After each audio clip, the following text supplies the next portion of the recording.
Mr. Burns, I don't know if this idea is exactly legal. Legal? Legal? I scoff at such frivolous things, Smithers. I detest the idea that hard-working capitalists like myself should be bound by the petty whims of the tyrannical leeches in this so-called government. There's only one thing that a man like me can do in such a situation. Have you ever heard the story of Atlas, Smithers? A Greek titan cursed to hold the weight of the world on his shoulders. Such a pathetic, pitiable man. Imagine it, Smithers, being crushed by an inconceivable weight. Imagine your bones being pulverized, your organs failing.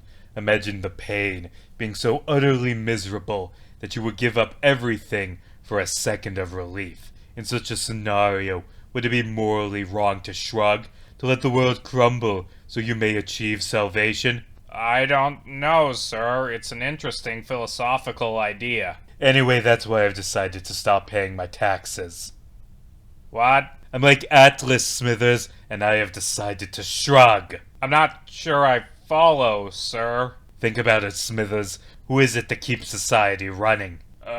Doctors, teachers, construction workers, engineers, garbage collectors, farmers. Oh, please. Society doesn't need those petty proletariat laborers to function. The most important profession is people like me, billionaire CEOs.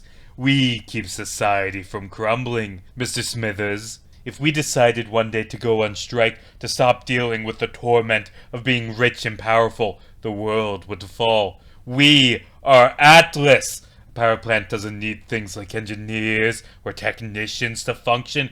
No, the most vital thing is the billionaire owning class. Who comes up with all the ideas for new inventions, Smithers? Engineers at technology companies? That's right, venture capitalists. Were nuclear reactors invented by scientists working for the US government? And even if they were invented by random rich people, you, weren't one of them, sir. You were busy making bombs for the Nazis back then. Spare me the trivial semantics, Smithers. The point stands. This plant could not run for 1 minute without me. I still don't, get the metaphor, Mr. Burns. You imply that you were in horrible torment as a result of being ludicrously rich and powerful. I'm dealing with the torment of these demonic regulations and these accursed taxes, Smithers. In a just world without these evils, I would have been able to buy 33 yachts last year. Instead, I was only allowed to buy a paltry 32. It's a shame you aren't ultra-wealthy, Smithers.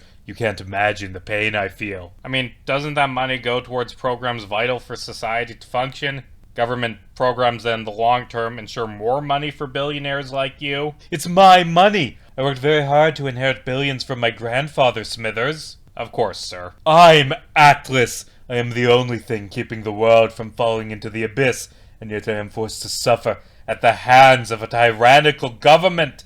Well, I've had it! I'm not paying my taxes anymore, and I sure as hell am not following any of their unjust regulations. I still think that dumping toxic waste into the town's drinking water to save $10 is a bad idea. If the children of Springfield didn't want to be poisoned, then they should have chosen to get billions in free money like I did. Freedom means the rich and powerful are allowed to control the lives of the poor. Taxes are fascism!